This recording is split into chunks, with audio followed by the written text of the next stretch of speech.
Bienvenido al podcast de The Way. Si quieres aprender inglés y hablar con confianza, estás en el sitio correcto. Hemos ayudado a miles de personas como tú a mejorar su inglés y alcanzar sus objetivos. Visita nuestra web theway.es para conocer más sobre nuestros cursos online desde A2 hasta C1 y descubre cómo podemos ayudarte a avanzar en tu aprendizaje. Además, si necesitas una certificación oficial, también ofrecemos la opción de realizar el examen Language Pair cómodamente desde casa. Hello, everybody, and welcome back to another episode of Real Life, Real English. And today we are joined by Chris from English Con. Chris, hello, Chris. Hello, how are you doing? Yeah, good. Thanks so much for joining the show and being part of this new project that we've got called Real Life, Real English, where we talk to English teachers about their passions and hobbies and things like that, and we break down the grammar and the vocab as we go. So we're going to be learning a bit about Chris and his teaching career and a bit about himself, and then talking about his hobbies and passions. So let's get into it. Chris, what do people need to know about you? Obviously, English Con, Chris, tells me that there's a bit of Spanish in there. That's right, yeah. So just very quickly, thank you very much for having me on. I'm very excited to be here. English Con Chris, a bit of Spanglish there, I know. I'm obviously from England, from Brighton originally. But after university, I started my travels specifically in Spain and other Spanish-speaking countries. So yeah, I think I have that connection with the Spanish speakers learning English. Like, I know their mistakes, I know why they make the mistakes. So that's the reason for the con, Chris. Yeah, the bit of the Spanglish is just to kind of emphasize that I have the English and Spanish languages to help understand the common mistakes from students. I believe you live in Spain, right? Is it similar for you? You understand the common mistakes, why they're being made. Yeah, and I think it's definitely a benefit when you're a teacher and you're trying to learn a new language yourself and you're teaching people to learn a new language. You kind of connect with them because you see what they're going through and you understand the difficulties that they are experiencing. So what made you choose Spain? Interesting. So I used to go on a lot of holidays with my family when I was younger, but the typical all-inclusive resort holidays, which maybe we can speak about all-inclusive later, but the very typical, maybe I shouldn't say this word, but the giddy holidays, the very typical English holidays in the south of Spain. And yeah, I love the food, obviously the weather, that's the stereotypical English thing to say is I love the Spanish weather, but it's true. And then the other half was I was lucky enough to meet a Spanish girl in Brighton. So that was the second reason, kind of came together and we decided to move to Madrid, and that's where it all began. Yeah, started to learn Spanish myself, very difficult. So as you mentioned, I understand the frustration from all of you Spanish speakers learning English. Don't worry, I get it. Yeah, I get it. And actually so your videos are they're just focused for Spanish speakers and you translate everything for your audience. And it's done in such a way that any level is able to understand every single one of your videos purely because you have the translations there. But what I've noticed with your Spanish is you speak Spanish with a very English accent, like we say. We all suffer from the accents. However, your Spanish is so good. So mine, for example, I learned Spanish through speaking. I didn't pick up a textbook or go to classes or anything. It was purely for integrating myself into society. Whereas you've definitely learned the grammar when it comes to Spanish. So no, I mean, it may surprise you, but I also have never done, no, I tell a lie, sorry. I have done a few classes. When I was an English teacher in an academy that also taught Spanish, it's very common. They offer the teachers free classes. So I think I did a few weeks, but like yourself, I found it more useful just to be out in the world. I was very lucky that I had a Spanish girlfriend, so she introduced me to her Spanish group of friends. After Madrid, unfortunately, me and the girlfriend broke up. We're still friends, but yeah, anyway, I digress, sorry. I digress. So I went to Mexico, and I was again very lucky where I have one of my good friends from Brighton. We went to school together. He's half Mexican. So he was actually over there at the time visiting his dad. He decided to live there and become Mexican national, Wow. speaks amazing Spanish from a very young age because of his dad. So he's always been very good at Spanish. And so I was very lucky that when I went to Mexico, I was with him and his Mexican friends. So again, I was forced into the situation where I had to speak Spanish, and they were really patient with me. They were really good lads, really patient and helping me a lot. And that's how I learned the grammar, honestly, just from helping me. Or maybe here, when you, I don't know if this is the same for everyone, but when I learned more vocabulary, it helps me obviously understand more. That's obvious. But then when you understand more of the sentence, you understand more how the grammar works and how the sentence structure works.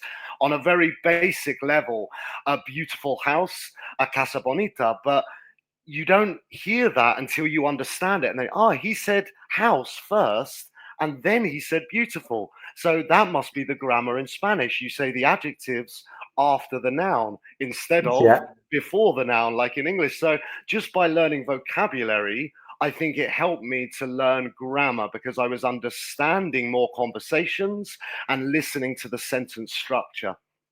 I do. And so when you were talking then and your Mexican friends were correcting you, I was thinking of an expression that we can use there, and it's to pick someone up on.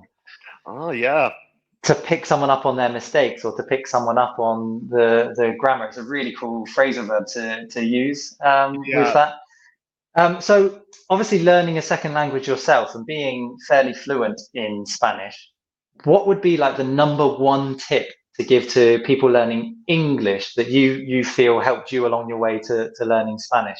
Is there, it's hard to say one sometimes, but is there something that you think, that really helped with my journey to learning Spanish?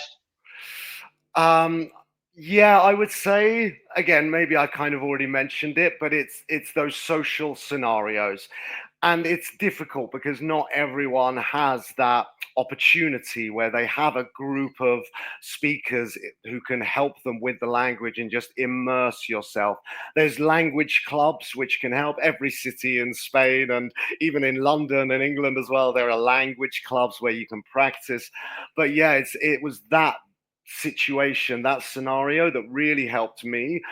Tinder as well, again, not in like not in a kind of disgusting way, but just meeting people and forcing myself to speak Spanish, having drinks or eating dinner, going to see a concert, going on dates in Spanish. That really helped as well. So it's just immersing yourself as much as you can. I know it's difficult because you don't have English speaking friends maybe, but then it's about just trying to find some. That immersion is just key. And before the show we were talking about obviously the benefits that the Spanish schools have now, because a lot of English natives come to Spain for a year out, and they get experience by working in schools and doing conversation classes with the students, and the effect that has had on the students is absolutely insane. The level that these kids have now, just because they get an hour, 2 hours a week to speak to a native teacher who normally can't speak their own language. So they really have to try and get their point across. I think it's a number one tip. Just immerse yourself in it, whether it's through apps like Tinder where you're messaging people and writing in the language, or whether it's listening to podcasts on a daily basis as well. So before we move on to real life, real English, you picked yourself up on it as well. You said, I digress. Quickly explain to everyone, because that's a really cool expression that we have in English. I digress. How would you explain it to someone? This is one of my favorite words because I always digress. To digress, when you're trying to explain one thing, but then you maybe normally accidentally, you start talking about something else completely different. I always tell my students, if you imagine a road, a vocal road, and then you digress is just you turn. basically. So, I digress. I'm going to stop talking about this new thing I've started talking about, and I'm going to go back to the original thing that I was talking about, the important thing. I always get distracted and I start talking about different things. So it's a really good verb to say, I'm not talking about what I should be talking about. I digress. I come back to what I was talking about. I love that verb. Yeah. Yeah, it's a cool expression, and we can also say like I'm getting off topic. I'm talking about something completely different to what we should be talking about. Let's get Yeah. back on topic. So we've got off topic and on topic as well.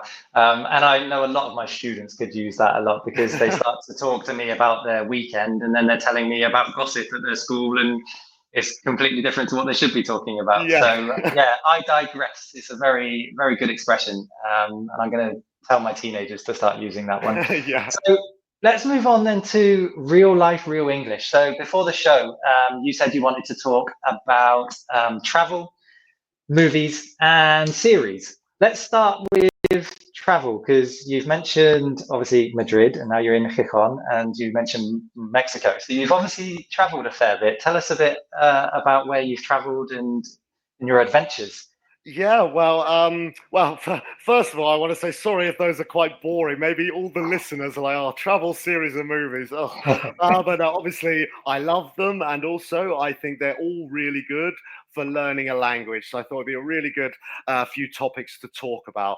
So the travel, basically, in England, as you know, we have something called a gap year. So to quickly explain to any listeners who might not know what a gap year is, it's very similar to in Spain an Erasmus, but instead of being part of your kind of university studies. And I know that Spanish people don't study on Erasmus, even though they're supposed to. I know they don't.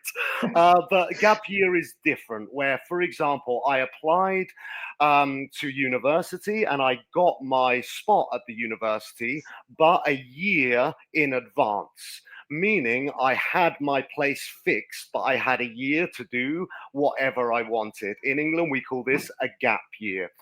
So on my gap year, I went to Australia and I traveled Australia for 6 months, working in bars, working in farms, and just traveling, enjoying my life before doing another 3 years of education.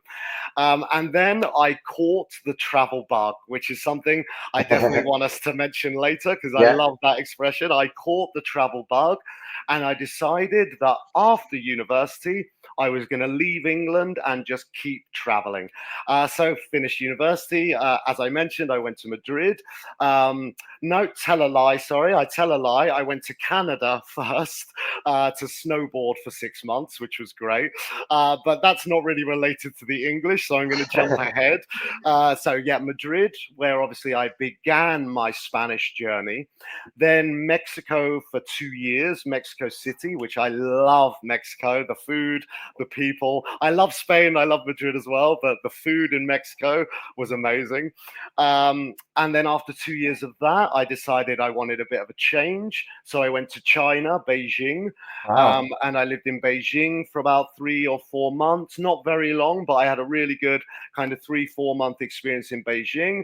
Then I turned 29, 30, and I decided that I should stop living around the world and come back to a country where I can see myself settling down, which is another great phrasal verb, to spend the rest of my life, to settle down. So Spain, obviously, I love Spain. It's in Europe, so it's close to England, so I can fly home, see my family. And then in Spain, I've kind of drifted from Bilbao. I was living in Bilbao for 6 years. I was living in Barcelona for a few months, in Alicante for a few months, and I'm currently in Gijón. Yeah. Wow. Yeah. So sorry for the long-winded, another great adjective, the long-winded story of my trip, but that's been my journey. Yeah, lots of Spanish-speaking countries, which again is why I think traveling was such an important topic to talk about, because it's such a great way to learn a language, especially to learn English, because anywhere in the world traveling, you're learning and speaking English. Yeah, yeah, it's so true. And you've just made me realize why I absolutely love doing this podcast, because literally in a 3-minute conversation there, or you explaining your travel history, there was so many things that we can talk about, and the audience, you guys that are listening at home or watching, are going to get some fantastic vocabulary and expressions and things like that. So I'm going to go back and talk about the quick notes that I made when you were talking then, but then I have questions because you've been everywhere. So let's start with caught the bug. Yeah. When do we use caught the bug for something? Now, Chris actually said caught the travel bug. How would you explain that? So the way I would explain it is that when people think of the word bug, they immediately think of the insect. I know it's Yeah, not an insect, but they think of insects, beetles, yeah, these kinds of bichos. things. Yeah, exactly. Whereas I think in Spanish as well, the word bicho, but in English, the word bug can also talk about a disease. For example, a Yeah, stomach bug, which is similar to just a virus that you've caught and then you give it to someone else. I mean, hopefully not, but that's what normally happens. So that kind of bug is the important bug, very similar to a software bug as well. yeah, This is the bug we need to focus on because if you think of, again, my example, the travel bug, it's a sickness that I have or that I have caught, which means I need to travel. Obviously, it's an idiomatic expression, obviously, because it's not a real sickness, but it's a great way to describe when you have this addiction to something. I've there it caught the is. travel Yeah. bug, I've caught the football bug. Yeah, yeah, it's an addiction to something. When you're so passionate about something, you can't stop doing it. You've caught the bug. So I've caught the running bug. I love to Yeah. go out and run, the gym bug, etc. And obviously Chris caught the travel bug, which is really cool. And then you were talking about, I think it was Australia, and then you said you went somewhere else, and then you said, oh, actually, I'm jumping ahead. I'm jumping ahead of myself. Um, it's quite easy to translate jump ahead to go ahead. But instead of using go ahead, he's used jump. And in English, we use these, well, how can I explain them? They're very animatic words to talk about mundane things like, let me go ahead part. And in one of our podcasts, we had Jack, and he was talking about mountain biking. And he said, I chuck my bike into the car. And instead of like, I put my bike in the car, he said, I chuck my bike in the car. And it just makes it more animated. I'm putting my bike in the car, but in an animated way. Like you said, oh, let me jump ahead again. Yeah, Instead of let me just go back to where I was, or yeah. So definitely. jump ahead was a really cool thing. And then another one you said was settling down. You were getting to 29, 30 years old. Your parents are telling you to settle down. Yeah. Um, how would you explain that to the audience?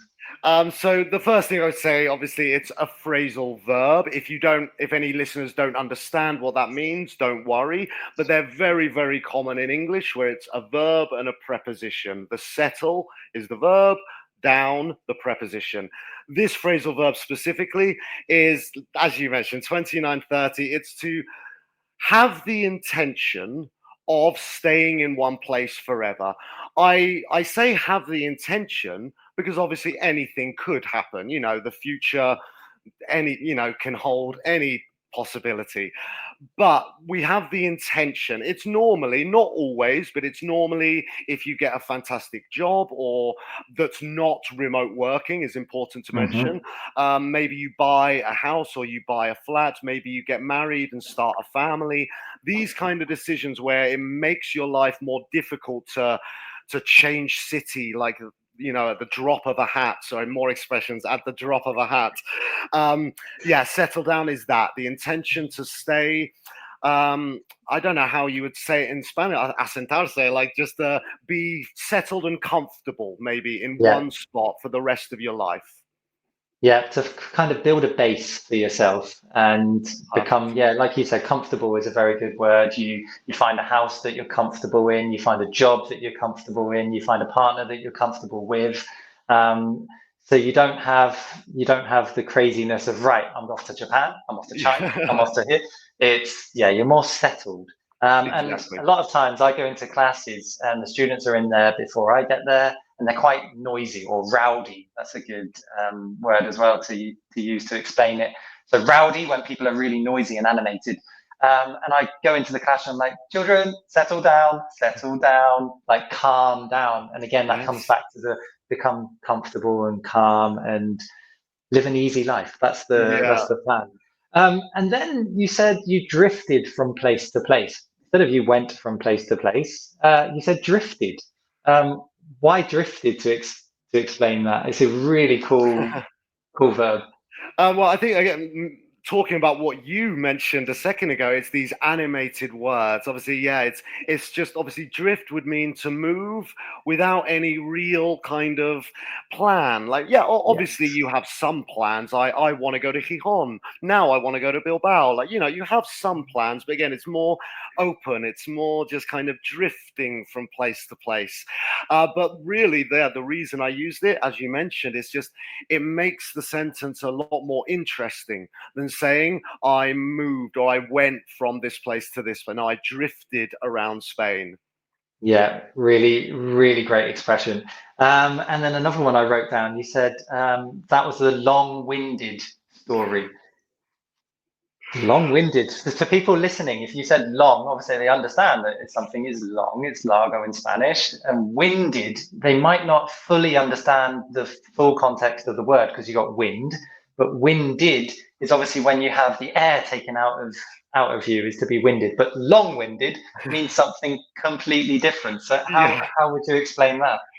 So I have no idea where the origin of this phrase is. Yeah, probably as you mentioned, from winded, the having the air taken out of your body, because long-winded would be my explanation. Too much talking.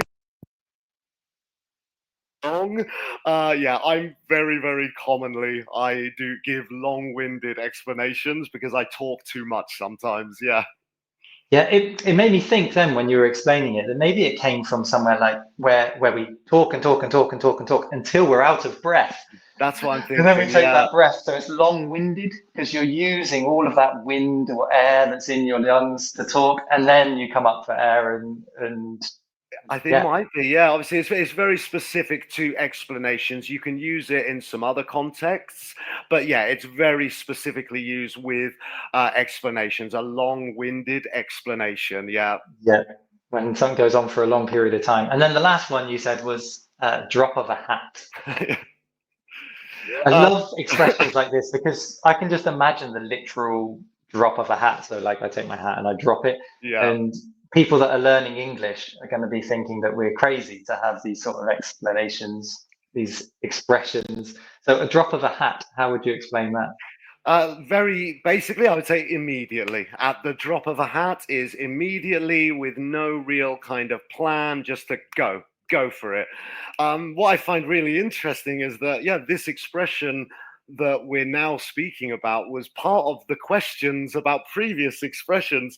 And it just goes to show what I tell my students is that these idioms, these expressions, they are important. They're not just fun English for an exam. No, we use them more commonly than a normal verb. Like I would say at the drop of a hat is more natural for me than to say immediately, for example. I don't know if it's the same for you, Yeah, but yeah, it is 100%. And one thing again, what I'm really enjoying about doing this podcast is that there's so many tips that we've got for the listeners who are learning English, but also for other teachers.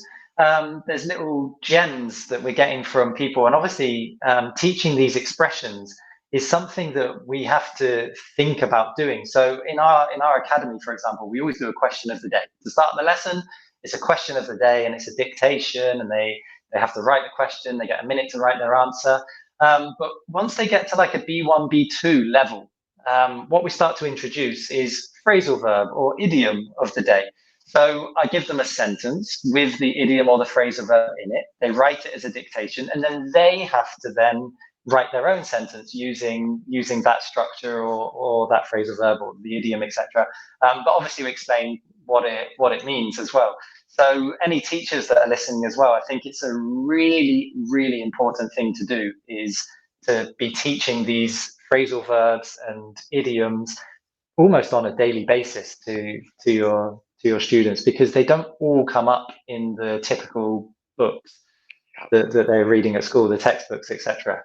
So that was really cool. Let's go on. If I could quickly mention on that point, I think, yeah, I 100% agree with you. I also think it's very interesting that you need to be careful as teachers, because some idioms, and I have a fantastic example, which is raining cats and dogs, which for anyone that doesn't know, this just means raining a lot. Raining cats and dogs means raining a lot. This is what I tell my students is an exam idiom, because it comes up in the Cambridge exams, but I have never used this expression in my life personally. My mum has. So again, I'm not saying this is the same for everyone. Maybe teachers disagree with me. Maybe some people do use this phrase. But I personally, I do love teaching these idioms and phrasal verbs, but I always try and focus on the ones that I'm using.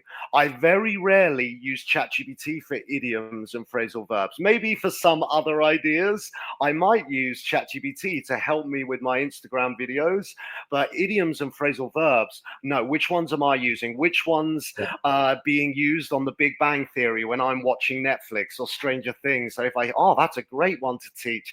So yeah, I would definitely say stick to the ones that are common, because there are some idioms which are great for exams, but not necessarily that common in English.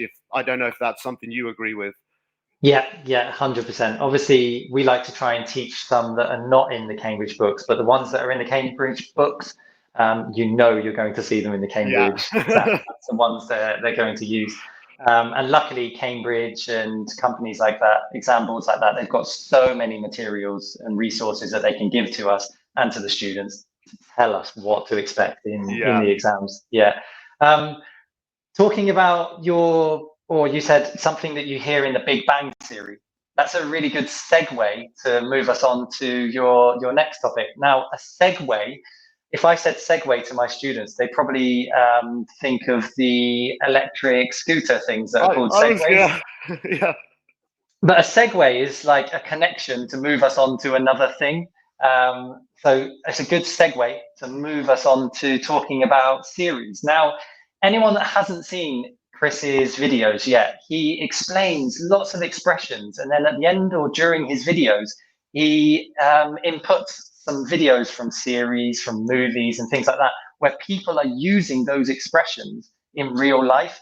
And it's a great way to see how people use the expression or the phrasal verb or the grammar that he's actually teaching. So it's a really cool style. So anyone that hasn't subscribed to Chris's channel yet, definitely go and check him out, because you can see, you can see his style of teaching.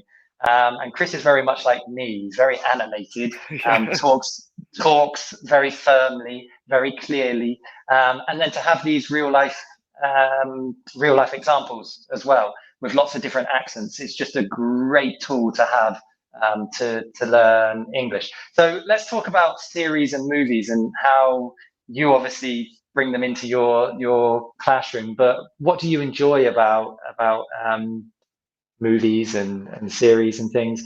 Is there a topic that you want to talk about there? Yeah, I mean, maybe it's an addiction. I think it might be that I just, I think it's an interesting cultural difference I've noticed from Spain and England, that Spanish people love spending their free time out on the streets. Even on a Monday to Thursday after work, it's on the street. Whereas England, probably because of the weather, Monday to Thursday, it's more common to maybe go home. Dinner time is 6 p.m. and then you watch TV. So I think maybe it's a cultural thing that I have, grown up like that. The weekends is socializing, but Monday to Thursday is normally dinner, TV, homework, bed, or something like that. And so I think maybe that's kind of ingrained in my personality. But it's just, I find them really funny, the sitcoms specifically, The Office, Parks and Recreation.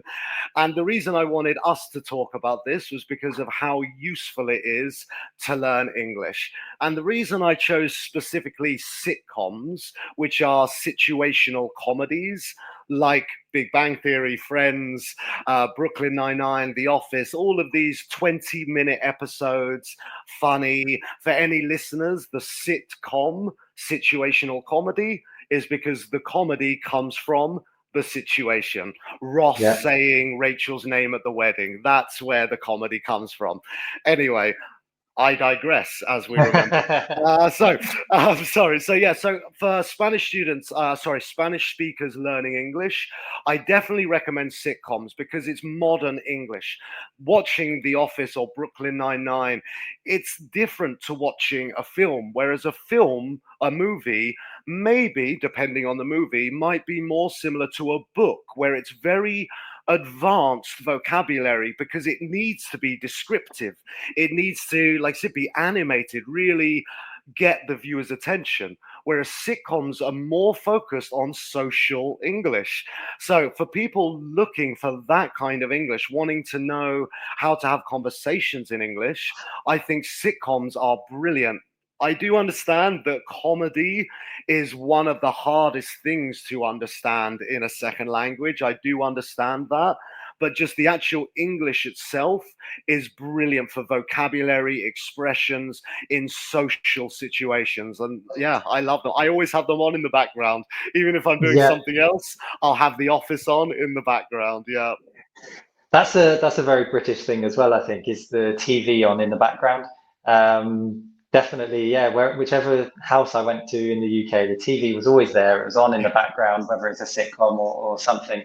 And one great thing you mentioned about sitcoms is they are 20 to 30 minutes long. And when you're learning a new language, to concentrate on something for 20 to 30 minutes, it's like going to the gym. You are tired after 20 to 30 minutes of running on the treadmill.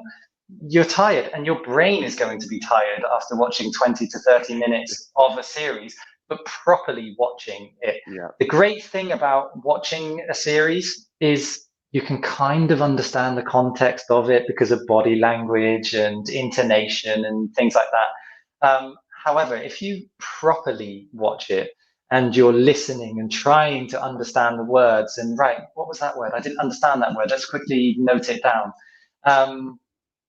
That then does take up some serious brain power. And it is a great tool to have, 20 to 30 minutes of, I call it actively watching a program, is a brilliant way of learning English. So you mentioned The Big Bang Theory and Friends and things like that. Are there any series that you think is a must for people to watch that are learning English, or is it find something that suits your personality? I would say I think it's find something that suits your personality. However, if you work in an office, I would definitely recommend The Office. Sure. And I know that sounds obvious, but the reason I say this is because not the jokes, because maybe some of the jokes, no, you shouldn't say that in your real office. That's important to mention. But the normal conversation is fantastic for anyone who works in an office. They talk about clients, they talk about the paper orders, the deliveries, the commissions. So many really good words. There's a sales department, an HR department, an accounting department. So I think it's a fantastic sitcom. It's also hilarious. But it's also specifically very good for anyone working in an office, because of that vocabulary, office vocabulary. But yeah, for anyone not in an office, I think it's just find your style, find what you like, and then you'll learn vocabulary related to something that you enjoy. Yeah, and one other thing about The Office is probably the best series. This is the British Office, not the American one. Oh, okay, so this is a debate. Yeah, it's probably the best series to watch to learn about British humor, like that dry humor, which nobody understands unless you are British. I've tried to use some of the sarcasm with my wife and her family who are Spanish, and they look at me as if I'm like being really serious. Yeah. But it's sarcasm, and they just don't understand it. So when I meet with my friends from the UK and things, and I can use that British sarcasm again, oh, it's so much fun. I Yeah. love that type of humor. I I always have ex- one mate. no, sorry, go on. Go ahead, sorry. So one of my mates who lives in America, and he said the American humor is completely different to the British humor. So whenever we talk, we're so sarcastic and dry with our humor to each other, and it's great fun. It's yes, you can learn a Yeah. lot from the British office. That's what I wanted to mention, sorry, was the word dry. I think that's a perfect description of the British humour. And when my friends or students ask me to describe it, it's very difficult to describe. But You I give can't. the example of maybe, again, not being stereotypical, but maybe an American would say, "Oh, it's raining outside today. I should put on my suntan lotion," like that. Whereas a British person would say, "Oh, it's raining today. Have we got any suntan lotion?" Like very serious. That would be dry, just kind of very. Oh, anyone got any suntan lotion? It's raining outside, and what? Like that's how I would explain dry humor. Yeah, as you mentioned, very British. It's exactly that. It's almost trying to trick the person that you're trying to joke into answering your question, Yeah, and then going, "Ah, I'm an idiot. I am yeah, so stupid. Why did I fall for that?" One of the great ones that my mate did when we were driving in the UK once. We were driving past an IKEA, and it was like a new IKEA or IKEA for the Spanish. yeah, Um, and it was a new IKEA that was built, and they had all these flags and the massive IKEA sign. And I was driving at the time, and my mate just went, "I heard they're building an IKEA here somewhere. Do you know where it is?" And I went, "Yeah, it's over there." And he just looked at me and went, yeah. "And really?" That's a and fantastic example. I'm going to use that in the future. I'm going to steal that story and use that to explain to my students. That's perfect.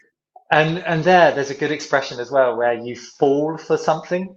So if someone like tries to play a trick on you and you fall for it, it means that you took the bait, another expression, and you fell for their trick. You were a victim to their Yeah. trick. So that's yeah, really cool. And obviously, with people learning English as a second language, if they're taking an exam, one of the most common exam questions is about movies or series or TV programs. And it normally comes from like the review section in the writing, for example, where they have to write a review on a film that they saw. And if we're talking about films and series and things like that, we're talking about a review, what sort of vocabulary do you think we could give to the audience that could help with their writing, for example?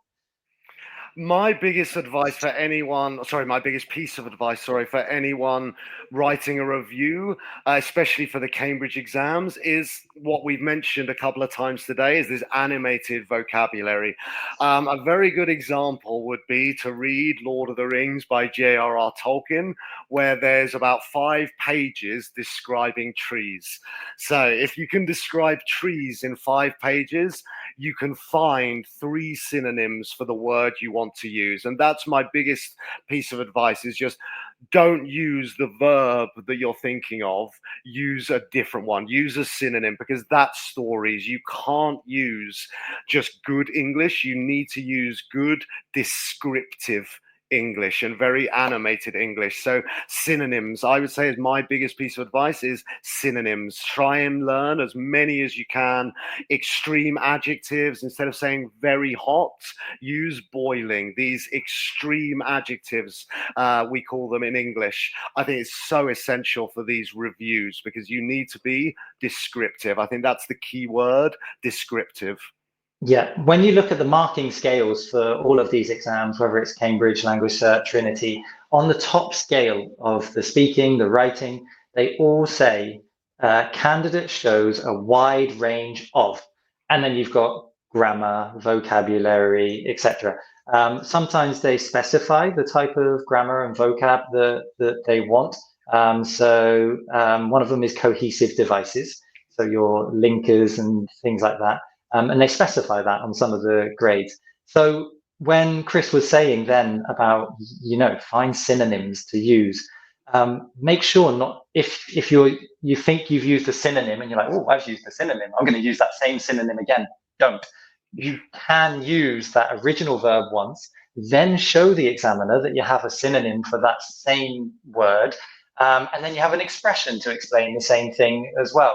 And one really great way when you're writing a review about a movie or a series of sorts is your adjectives and adverbs. They really, really help sell the scene, and sell what you're trying to describe to the examiner. It makes it more easy to read, easy to digest. It makes it flow a lot more. So just think before, like Chris, the example he said about a tree, there's only so many adjectives you can use to describe a tree. However, use adjectives to describe a tree. It's not just a tree, it's a lone tree in a field. Lone is another uncommon word. It's alone, and then lone, it's lonely, it's on its own. Like the Lone Ranger, the very famous Western, the Lone Ranger, yeah. Yeah, and then also think when you're writing about something, think what the topic is. So we're talking about reviews for a series or movie. Think of all that vocabulary that you learned when you were studying that unit in the book. We have episodes, we have series, we have the actors, the main character, and all of that. Yes, cliffhangers. Yeah. All of this vocab, try and show as much as you can in your writing and in your speaking. Now, one really interesting exam thing. We're an exam center for language cert. I was explaining to you before we spoke, and the speaking exam, part 4, is a monologue, and you get given a topic, and you have to talk about that topic on your own for 2, 3, 4 minutes, depending on the level that you are taking. And it can be, right, you have to talk about the last film that you saw, and you have to talk for 2 minutes about this thing. And the same applies here when you're talking. However, one thing you will notice if you go and watch Chris's videos, but also you will notice it today if you're watching the podcast on YouTube or wherever, that Chris uses his voice. And he pauses, and he uses the intonation a lot, and he's very clear when he pronounces things that are important. He pronounces all of the syllables. When you're doing a presentation or your exam, use your voice to help you. It's not. There's an expression. I don't know if you can help me here, Chris, if I forget it. It's not the words that you say, it's how you say them. Is that it? Yeah. I was worried then because I don't know what expression he's talking about, but then as soon as you said it, yeah, it clicked, yeah. And it's so true. You can have a lower range of vocabulary, but the way that you present yourself is so much better than someone with all of the vocabulary but no emotion. You will probably still get more points. Yeah, confidence. I think confidence is a massive thing, even in social English, but definitely in the exam, but also just in social English. The more, in my opinion, personally, it's better to be confident and make some mistakes than to be, this is more social English, sorry, not exam English, but social English. Yeah, better to be confident with a few mistakes than to speak perfect English, but be very nervous and take forever to say it, in my opinion. Yeah, 100% agree with you there, and that's in your native language as well as your second language. It's definitely a social hack there to that confidence when you talk. Okay, let's talk, because we've spoken about series. We've given a recommendation, which is the Office, and I think that is a great recommendation, the British Office, for everyone to watch. Let's quickly talk about movies. Are there any movies that you've recently watched or that you would recommend for the audience to watch? So actually, I was going to do the opposite and actually say some movies I wouldn't recommend specifically for English, because one of them, unfortunately, is my favorite movie of all time, which is Lord of the Rings. However, what I wanted to mention about movies are a great way to learn English, but similar to series, it's important to choose the correct movie. For example, Lord of the Rings, we do not say my fair maiden in English anymore. You know, she's my fair maiden, or oh, my lonely, gentle soul. We don't use this English anymore. So even though the film is amazing, it's not great for the English immersion. So those are my recommendations of what not to do. These fantasy film, but really like historical dramas, any historical dramas where even Second World War kind of films, we don't speak like that anymore. The language has changed a lot in the last 80 years. So then my recommendations would be the more modern films. I think action films would be my biggest recommendation, because no offense to any action movie directors like Michael Bay, but I don't think the plot, the storyline, the plot is not that complicated normally. So it's easier just to focus on the English, enjoy the car chases, enjoy the shooting scenes, but without a very difficult plot to understand. I think it's very easy to follow what's happening in English, and also hopefully learn some normal vocabulary as well. Whereas, yeah, if you watch a World War II drama, you might learn a phrase that actually is not common in modern English. Yeah, no, it's so true. And they are, so some of my friends, my Spanish friends here that were learning English, they said that they started watching films in the original language, so in English, and then when they went back to watch it and it was dubbed, they find it really difficult to watch the dubbed version now, just because of the quality of the lips are moving completely different to the sound that's coming out. Although they didn't fully understand the movies, they just found it more entertaining, and they could focus for longer if they were watching it in the original voice. And movies are a great way of immersing yourself in the language. You're training that ear, because again, you're not going to concentrate for 2 hours. It's not going to happen. That you're going to switch off. You're going to get distracted. But you are listening to English. It's there in the background for 2 hours. And that is a really, really powerful tool to have. Just listening to this podcast, we're 46 minutes in now. Like, what you're doing to your brain by just absorbing the sounds that we're saying, even if you're not understanding everything we're saying, it has a benefit. And it's like going to the gym and doing bicep curls. You're not going to notice massive biceps after one session in the gym. It's going to be 6 months, 12 months of solid repetition. So I think movies, they are definitely a tool to learn English. And try to actively listen while you're watching. Try to understand everything that you can, but don't be scared just to relax and watch it. And the action films, like you said, the plot's super easy to follow. You're not going to get lost. You know exactly who is who, and then you can just passively listen and enjoy it at the same time. Do you have any tools that you would recommend for people when they're watching a film? Instead of just watching a film, should they be doing something else? I mean, kind of what every English teacher would say, which would be in the original version with subtitles if you find that it helps you. But some people then get distracted and they're only reading and they're not enjoying the film. Even me sometimes in English, I remember Squid Games. I remember I was reading the subtitles more than watching what was happening.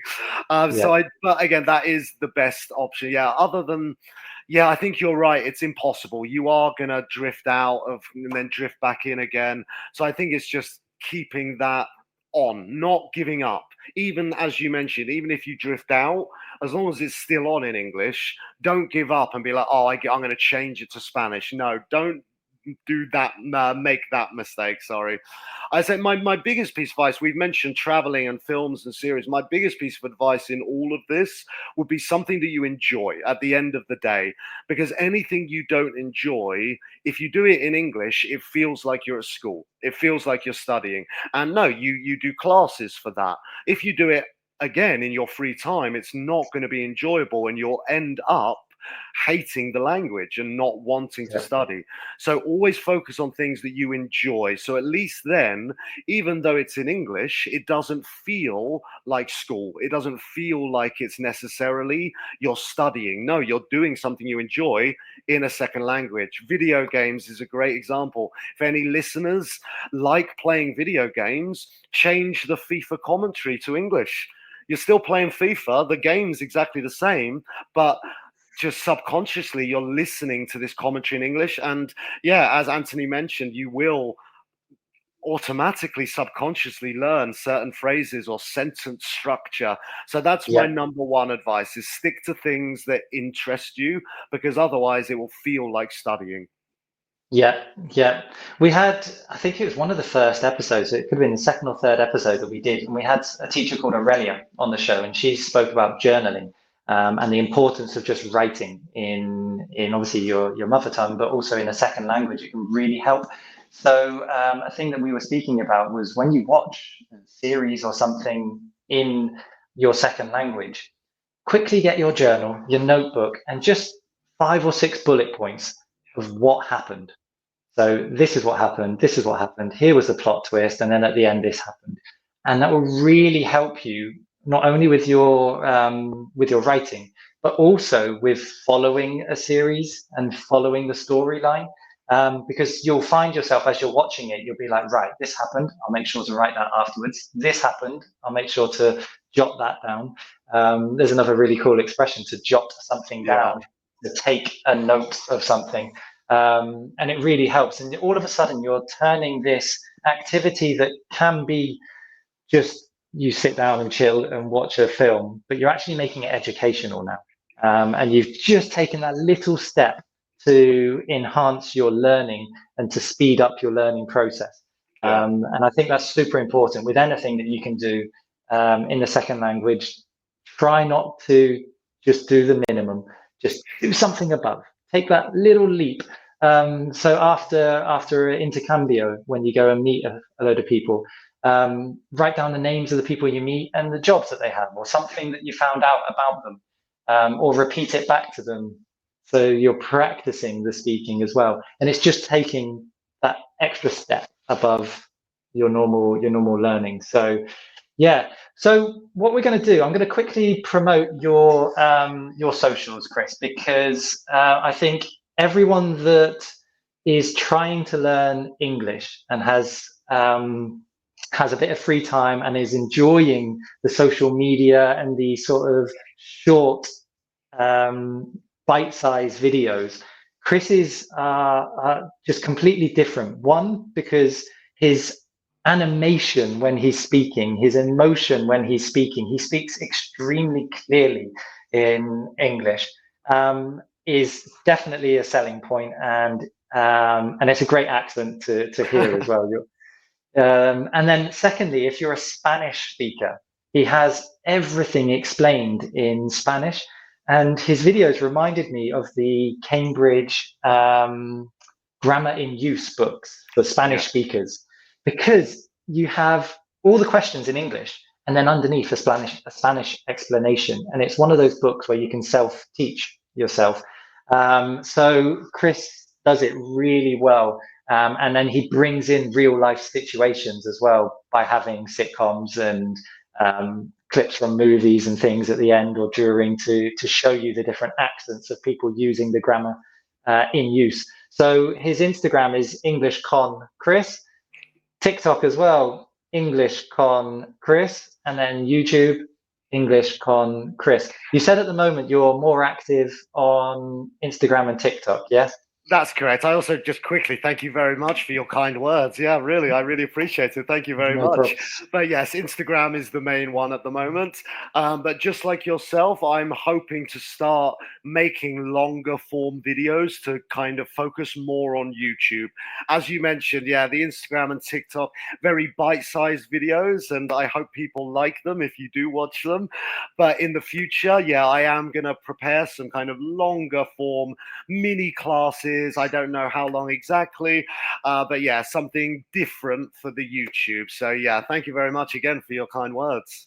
No problem. And at the end of each episode, I always ask the guest to recommend either another Instagrammer or another teacher. And what we do is we tag them in the show notes, and we hope that they would like to come onto the show and share some of their passions and hobbies and things like that as well. So do you have anyone in mind that you would like to recommend or for us to ask to come onto the show?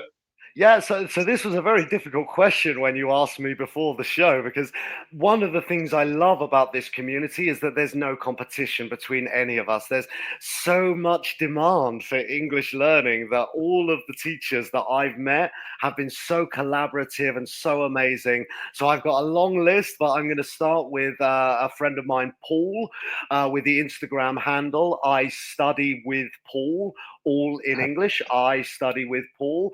Yeah, really good lad. Another guy from England, very passionate about teaching. So yeah, that's who I would like to pass the mic to. But I would like to mention there was a long list of people I wanted. I could have given you 10 or 15 or 20, to be honest. Well, I've enjoyed this this project so much, and like everyone I've spoken to just brings something completely different to the table, because we all have completely different personalities and likes and dislikes and things.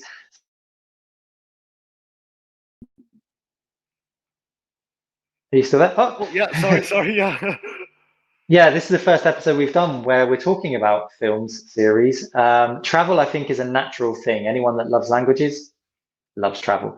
For some reason, that just goes hand in hand. So I'd love to be able to get guests back on in the future and we talk about something else, because two English teachers together talking about things and breaking down the grammar and the vocab is just priceless for the end user, the ones that are listening. Yeah, I completely agree, and I really hope that our conversation today was interesting for the other viewers. Maybe my life's a bit boring. I'm sorry, but I hope it was interesting. And as you mentioned, I really hope that the students, the listeners, were really able to gain some cool expressions, the settle down, the at the drop of a hat, I digress. Yeah, I really hope these are useful for anyone listening. Yeah, well, thank you, Chris, and thank you everyone for listening. And we will catch you all again in another episode of Real Life, Real English. So thank you Catch again. you later. Si disfrutaste de este episodio y quieres llevar tu inglés al siguiente nivel, te invitamos a descubrir nuestros cursos online en theway.es, diseñados para mejorar tu fluidez y confianza en situaciones reales. Hemos ayudado a miles de personas como tú a transformar su aprendizaje. Visita ahora theway.es y realiza nuestro test de nivel interactivo de manera gratuita. Además, si necesitas una certificación oficial, también ofrecemos la opción de realizar el examen de English Third cómodamente desde casa.